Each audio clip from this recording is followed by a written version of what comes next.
నిజంగా అదృష్టవంతులము. దేవుడు కష్టంలో ఉన్నాడు, దేవుడు సుఖము దేవుడు లేడు. నువ్వు సుఖము ఎప్పుడైతే కోరుకుంటావో, భోగాలు ఎప్పుడైతే నువ్వు భోగాలు పెరిగినప్పుడు రోగాలు కాక తప్పదు. మనకు భోగాలొద్దు, మనకు కావాల్సింది కష్టమే. కష్టపడదాం, అందులోనే భగవంతుడు ఉన్నాడు.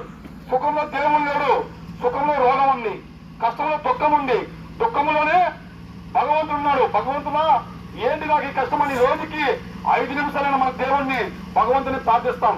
కావున సుఖంలో దేవుడు లేడు, దుఃఖంలో దేవుడు ఉన్నాడు.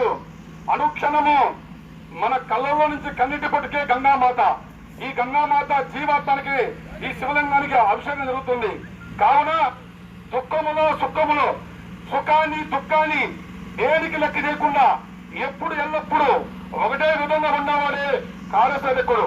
సుఖానికి దుఃఖానికి రెండింటిని సమానంగా చూడు. డబ్బులు సంపాదించినప్పుడు ఒక విధంగా, డబ్బులు లేనప్పుడు ఒక విధంగా ఉండొద్దని చెప్పేసి మనవి చేస్తున్నాం. కన్నిమల్లయ్యపల్లె శ్రీ మద్రాజ్ కోతలూరు వీరబ్రహ్మేంద్ర స్వామి వారి కాలజ్ఞాన ధర్మ ప్రచార సందర్భంగా ఒకటి తెలియజేస్తున్నాను. దయచేసి మనము భోగాల వైపు మళ్ళొద్దండి. భోగాలు పెరిగినప్పుడు రోగాలు కాక తప్పదు. ఎంత డబ్బున్న కోటేశుడైనా, ఎంతటి వారైనా కూడా ఈ కైలాసానికి రావాల్సిందే. కైలాసం అనగా ఇప్పుడు ఏదైతే మన శిశామానం ఉందో, శివుడు పార్వతి పరమేశ్వరు యొక్క నివాసనది.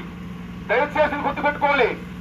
చంచలంబు జగతి లోపల శాశ్వతంబు ఒకటేదురా, కన్ను మూచి తెరుచు లోపల కలిమి లేమును మాయరా, మాయ సంసారమురా మనసును నిలకలేదురా, ఆలిబిడ్డలు మాయ, అన్నదమ్ముల మాయ, ఆస్తిపాస్తుల మాయ, బంకమట్టి ఇల్లురా అగ్గిబుక్కై పోవురా, నాది నీది నాది ఎలుచు నరుడా వాదులాడకు పోకురా, రాజు పేద ఎనడి పేదమ్మ జీవముండే వరకురా.